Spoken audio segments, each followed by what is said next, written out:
and welcome to Cultural Apologists React for today, September 29th, 2024. This is an AI-generated podcast based directly on the writings of the Christian cultural apologists discussed, but like all AI, it can make mistakes.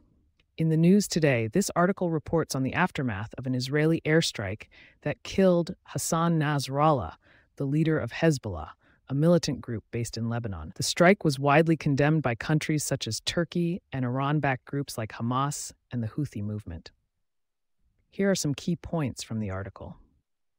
Many Israelis are celebrating the killing of Nasrallah, with some residents of Rishon LeZion calling it absolutely fantastic news and an end to the war.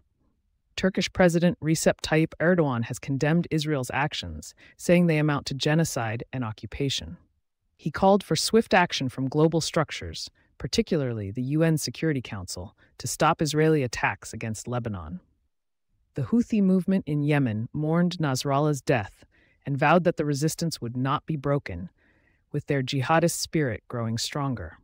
Hamas also issued a statement mourning the death of Nasrallah and expressing solidarity with Palestinians in Israel's war on Gaza. Hezbollah's second-in-command, Hashem Safieddine, is expected to take over as leader after Nasrallah's death. He has been designated a terrorist by the U.S. State Department and has threatened escalation against Israel. Israeli Defense Minister Yoav Gallant said that the country's war was not with the Lebanese people, but rather with Hezbollah. Commentary: The fractured tapestry of faith and fury, unpacking the dangers of binary thinking in the wake of Nasrallah's demise. As we struggle to make sense of the aftermath of Hassan Nasrallah's assassination at the hands of Israel, it is imperative that we revisit our understanding of faith and conflict.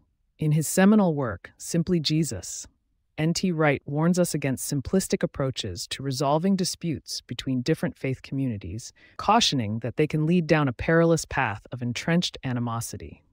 The propensity to view conflicts through the lens of winner-take-all narratives is a profoundly flawed one, as Wright's critique of the war on terror paradigm so astutely reveals. In this context, the celebration of Nasrallah's death among some Israelis and the subsequent condemnation by Turkey and Iran-backed groups only serves to underscore the futility of such approaches, highlighting the deep-seated divisions that threaten to consume us all. The current situation in the Middle East is a labyrinthine complex of power struggles, with various groups vying for control. Wright's emphasis on understanding the context in which Jesus lived, including the Roman occupation of Israel, offers valuable insights into the dynamics at play here.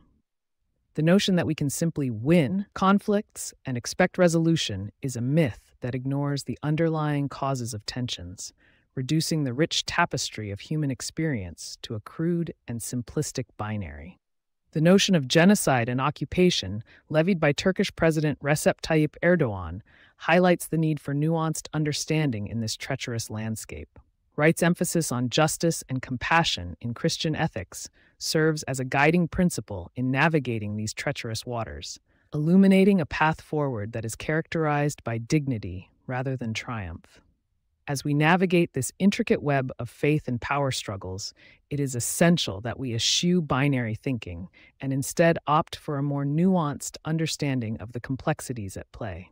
Wright's work reminds us that Jesus' message offers a more inclusive and compassionate approach to resolving disputes, one that prioritizes dignity over victory and seeks to heal the deep wounds of conflict. The aftermath of Nasrallah's death serves as a poignant reminder of the perils of ignoring these principles, underscoring the need for a more thoughtful and contextualized response.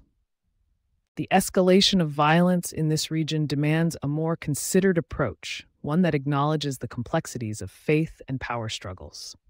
Wright's ideas offer a beacon of hope in this chaotic landscape, reminding us that even in the midst of turmoil, there is always room for justice, compassion, and dignity.